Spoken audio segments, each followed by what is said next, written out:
Hello. Today we're going to talk about SQ3R. SQ3R is a reading method for active reading and comprehension.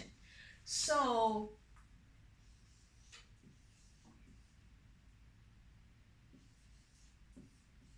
what does that stand for?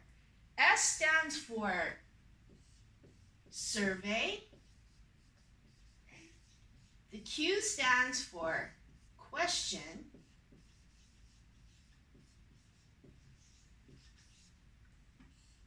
And the 3 R's stand for read, recite, and review. Utilizing this method engages the student to be an active reader.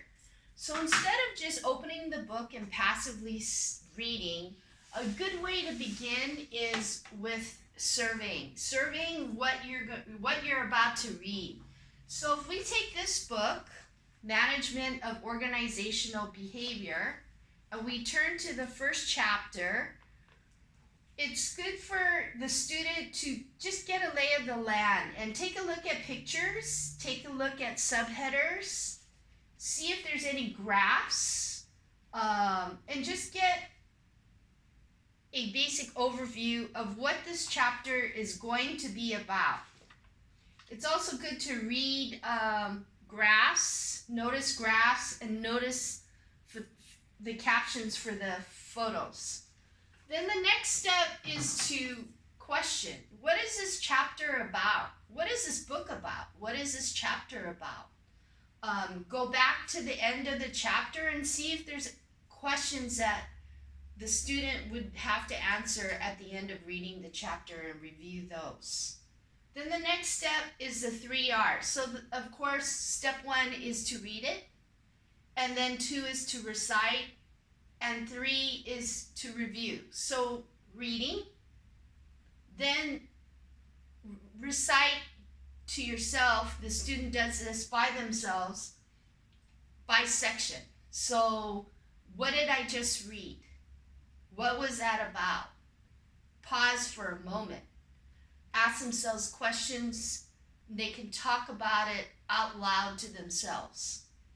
And then review. Review what they read. So by using this method of reading, they're actively engaged instead of passively reading and just going through the motions and forgetting what they had just read 2 paragraphs ago. And one of the things we do so that students remember this method of active reading is we use hand motions. So survey, we would say surveying the lay of the land. So the students would just go like this. And then for Q, the question, we would say do this. So they remember to question. What is this chapter about? Then the 3 R's, so would be read, actually reading, then recite, and review, going through the whole thing again. By getting them into this hand motion and the drill, it's easier for them to get in the habit of using this active style of reading. Thank you.